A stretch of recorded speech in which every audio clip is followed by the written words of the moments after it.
Hello students, welcome back to the channel. So आज की इस वीडियो में हम लोग फोटोसिंथेसिस टॉपिक पढ़ेंगे और आज हम लाइट रिएक्शन तक कवर करेंगे, केमियोस्मोसिस।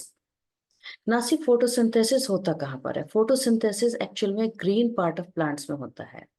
जब हम ग्रीन पार्ट ऑफ प्लांट कह रहे हैं तो इसका मतलब ये आपके ग्रीन लीफ में होता है। तो हाँ, ग्रीन लीफ में ही नहीं, जो भी ग्रीन पार्ट है, चाहे आपके सेपल हैं, चाहे आपके यंग ग्रीन स्टेम है, फ्रूट्स है, उनमें भी होगा। अब ये किस सेल में होता है? वो होता है मीजोफिल सेल में। लीफ का एग्जाम्पल लेकर के हम लोग मीजोफिल सेल पढ़ेंगे और एक मीजोफिल सेल में 20 to 40 क्लोरोप्लास्ट होते हैं। अब ये जो क्लोरोप्लास्ट है उनकी अलाइनमेंट भी डिफर करती है। अगर आप देखेंगे, जब भी आपकी बहुत स्ट्रॉन्ग लाइट है या जब हाई लाइट इंटेंसिटी है, तो जो क्लोरोप्लास्ट है वो पैरेलल हो जाएंगे वॉल सरफेस के। अब जब वीक लाइट इंटेंसिटी है तो वो परपेंडिकुलर होंगे। क्लियर बेटा? तो ये क्लोरोप्लास्ट की अलाइनमेंट भी डिफर करती है डिपेंडिंग अपॉन इंटेंसिटी पे।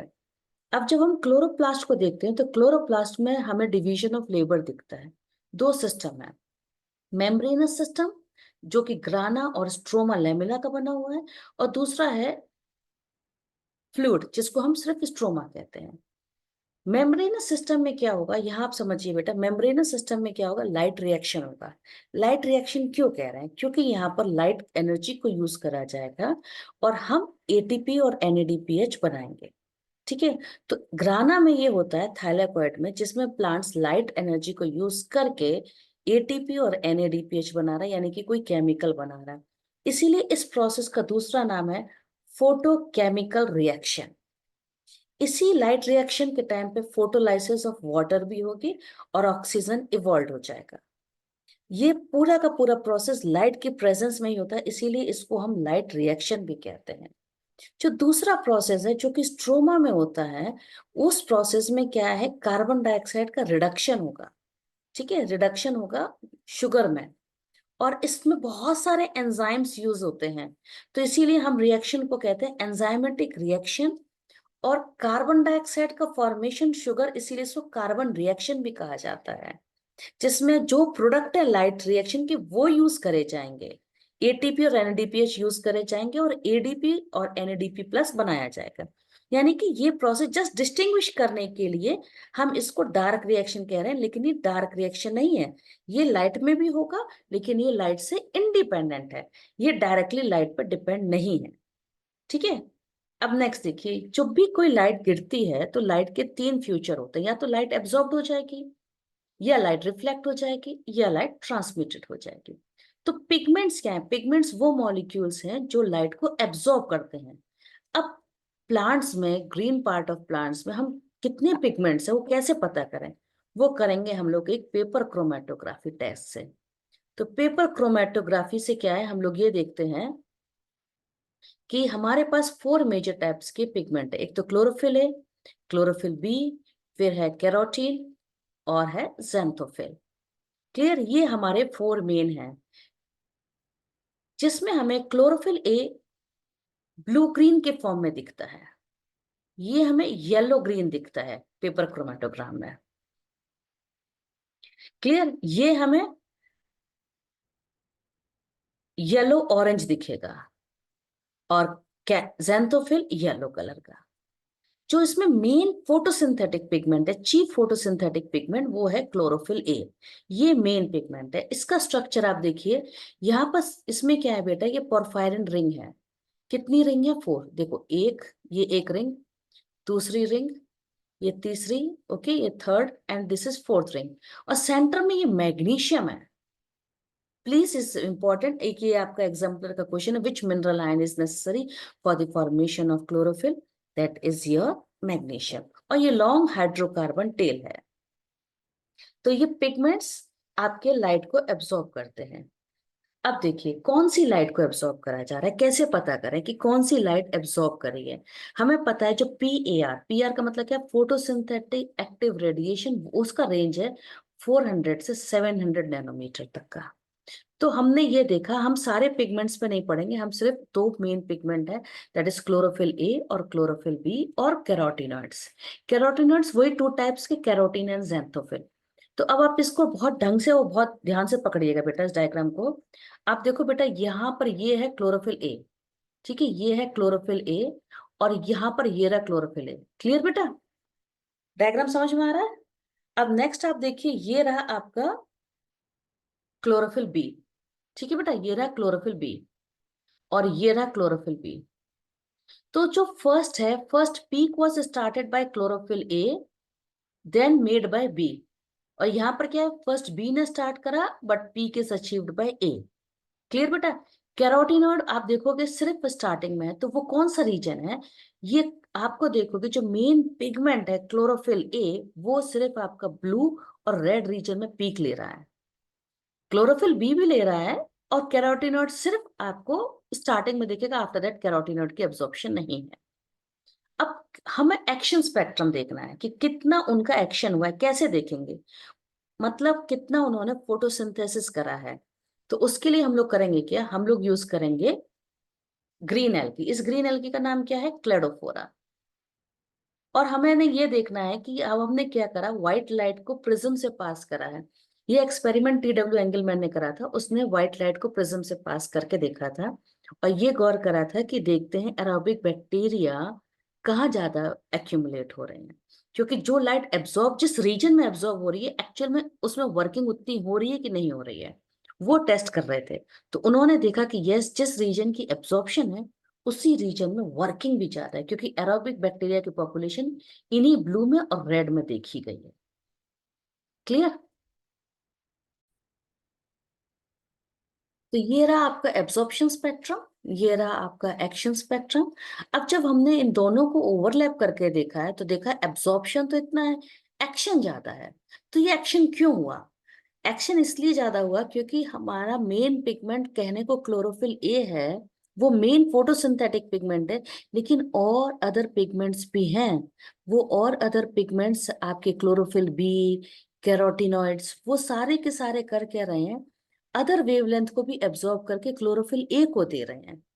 इसीलिए आपका रेट ज्यादा है, एब्जॉर्प्शन इतना नहीं है। क्लियर?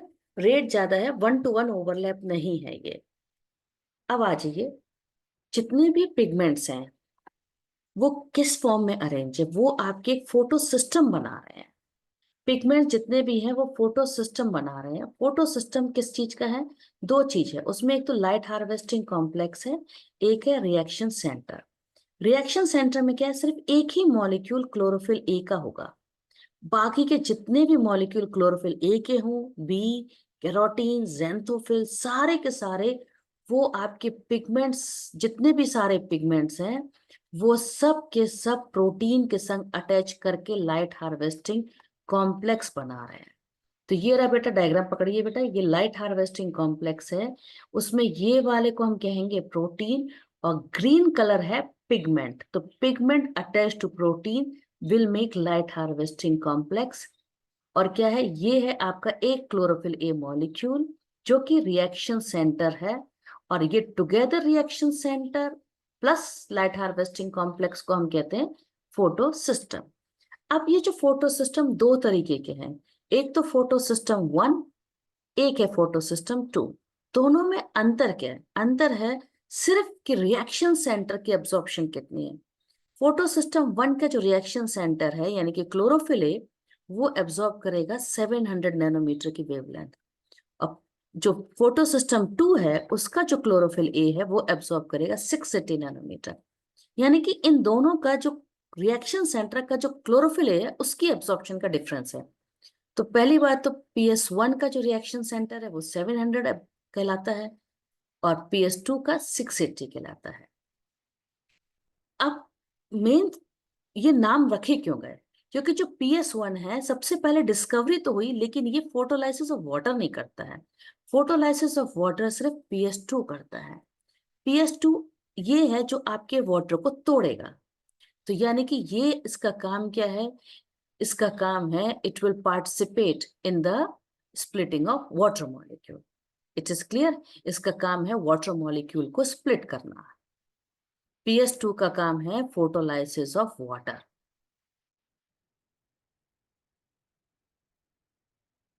और PS2 स्पेशली हम लोग अभी पढ़ेंगे बेटा, केमियोस्मोसिस में हमें प्रोटॉन ग्रेडियंट करना बनाना है। मतलब एक जगह प्रोटॉन हाई होना चाहिए, दूसरी जगह लो होना चाहिए, जिससे जब प्रोटॉन वापस जाएगा हाई टू लो, तो वो जिस चैनल प्रोटीन से जाएगा और उसका एक प्रोटीन का एक पार्ट एंजाइम की तरह से बिहेव करेगा, जिससे हम ATP बना लेंगे। तो हमें प्रोटॉन ग्रेडियंट बनाना है पहले। तो उसके लिए हमें प्रोटॉन इकट्ठे करने हैं कहीं, और हम प्रोटॉन इकट्ठे करते हैं ल्यूमन में। तो PS2 की जो बेस्ट पोजीशन होती है वो ज्यादातर अप्रेस्ड रीजन में होती है, ग्रानाके में। यानी कि स्ट्रोमा लेमिला में आपको PS2 नहीं मिलेगा। ठीक है, स्ट्रोमा लेमिला में PS2 नहीं मिलेगा। अब जो सबसे पहले काम क्या होता है, जब भी कभी भी कोई लाइट पिगमेंट एब्जॉर्ब करता है तो उसकी एनर्जी क्या करती है, इलेक्ट्रॉन को एक्साइट कर देती है। तो मॉलिक क्लोरोफिल अपना इलेक्ट्रॉन प्राइमरी इलेक्ट्रॉन एक्सेप्टर को देता है जब भी लाइट फॉल होगी। फॉर एग्जाम्पल, एक ये एनालॉजी समझिए बेटा, ये इंपॉर्टेंट है, समझिए, बहुत इजी लगेगा। जब भी लाइट स्ट्राइक करी तो क्या हुआ, electron jump to the higher energy level, यानी कि ये है इलेक्ट्रॉन एक्सेप्टर, इसने इलेक्ट्रॉन एक्सेप्ट कर लिया। और अब ये क्या हुआ, PS2 एक ऑक्सीडाइजिंग एजेंट बन गया जो कि आपका वाटर को स्प्लिट करेगा। तो सबसे पहला स्टेप होता है फोटो एक्टिवेशन ऑफ क्लोरोफिल, यानी कि क्लोरोफिल को आप एक्साइट कराइए जिससे उसको अपना इलेक्ट्रॉन लूज करे और इलेक्ट्रॉन को कोई एक्सेप्ट करे। तो ये है आपका प्राइमरी इलेक्ट्रॉन एक्सेप्टर। यहां तक समझ में आ रहा है बेटा? उसके बाद हम ये जो है, ये कहां से आया, PS2 से आया है। अब PS2 देगा PS1 को, लेकिन एक चेन से देगा। उस चेन का नाम क्या है, इलेक्ट्रॉन ट्रांसपोर्ट सिस्टम। यानी कि प्राइमरी इलेक्ट्रॉन एक्सेप्टर के बाद वो एक इलेक्ट्रॉन ट्रांसपोर्ट सिस्टम में जाएगा। ठीक है, इलेक्ट्रॉन ट्रांसपोर्ट सिस्टम में जाएगा और फिर फाइनली ये PS1 को देगा, क्योंकि PS1 ने भी अपना इलेक्ट्रॉन किसी इलेक्ट्रॉन एक्सेप्टर को दे रखा था। यहाँ मैं कलर डिफरेंस से फोकस कर रही हूँ। यहाँ देखिए, ये PS1 है, उसने भी अपना इलेक्ट्रॉन किसी इलेक्ट्रॉन एक्सेप्टर को दे रखा था। तो जो इलेक्ट्रॉन PS1 ने लॉस किया था वो कौन दे रहा है, PS2 दे रहा है थ्रू इलेक्ट्रॉन ट्रांसपोर्ट। और जो PS2 ने लूज करा था वो कहां से ले रहा है, वो वाटर की स्प्लिटिंग से ले रहा है। फिर से बोल रही हूँ, गौर से सुनना बेटा। PS2 ने अपना इलेक्ट्रॉन खोया, उसको इलेक्ट्रॉन चाहिए, वो कहां से लेगा, वो स्प्लिटिंग ऑफ वाटर करके इलेक्ट्रॉन लेगा। PS1 ने भी अपना इलेक्ट्रॉन खोया, उसको कौन दे रहा है, उसको इलेक्ट्रॉन ट्रांसपोर्ट चेन के थ्रू आ रहा है। इलेक्ट्रॉन ट्रांसपोर्ट चेन कौन बना रहा है, PS1 का जो इलेक्ट्रॉन एक्सेप्टर है उसके बाद इलेक्ट्रॉन ट्रांसपोर्ट चेन स्टार्ट हुई है, और वो आपका PS1 को दे रहा है इलेक्ट्रॉन। और अल्टीमेटली इलेक्ट्रॉन कहाँ जा रहा है, अल्टीमेटली इलेक्ट्रॉन NADP के पास जा रहा है और NADPH बन रहा है। समझ में आ रहा है बेटा? बहुत ढंग से समझिए, फिर से बोल रही हूँ। अभी NCERT का डायग्राम को पकड़िए, ये रहा आपका PS2। क्लियर? यहाँ पर आपका स्ट्राइक हुआ, इलेक्ट्रॉन इलेक्ट्रॉन एक्सेप्टर को दिया गया है, इलेक्ट्रॉन ट्रांसपोर्ट चेन से वो जा रहा है PS1 के पास, लाइट हार्वेस्टिंग कॉम्प्लेक्स PS1 के पास। उसने भी अपना इलेक्ट्रॉन दे रखा था किसी को, उसने इलेक्ट्रॉन एक्सेप्ट कर लिया इलेक्ट्रॉन एक्सेप्टर ने, और NADP को दे दिया। क्लियर? अब ये बेस्ट आपको केमियोस्मोसिस में समझ में आएगा। ये देखिए बेटा, फिर से समझिए, हमारा मेन पर्पस क्या है, ये सारा काम करने का पर्पस है ATP बनाना। हम ATP बनाना चाहते हैं। ATP बनाने के लिए हमें क्या है, इलेक्ट्रोकेमिकल ग्रेडियंट बनाना है। कलर कर रही हूं, प्लीज फोकस करना, इलेक्ट्रोकेमिकल ग्रेडियंट, यानी कि कोई केमिकल जो कि चार्ज्ड हो उसका ग्रेडियंट बनाना है। क्यों? क्योंकि हमें पता है चार्ज्ड पार्टिकल्स मेम्ब्रेन को क्रॉस नहीं कर सकते। चार्ज पार्टिकल्स पोलर मॉलिक्यूल्स हैं और सेल मेम्ब्रेन नॉन पोलर है। इसीलिए इनका जब डिफ्यूजन होगा तो नॉर्मल डिफ्यूजन नहीं होगा, वो होगा फैसिलिटेटेड डिफ्यूजन। और इस फैसिलिटेटेड डिफ्यूजन मतलब मुझे प्रोटीन यूज करनी है। यहाँ देखिए, ये मैं एक प्रोटीन, ये प्रोटीन का पार्ट करेगा एज अ चैनल की तरह काम, और दूसरा प्रोटीन का पार्ट में एंजाइम है। ठीक है, जिससे जब ये प्रोटॉन पास होंगे तो ADP और इनऑर्गेनिक फॉस्फेट कंबाइंड होके ATP बना लेंगे।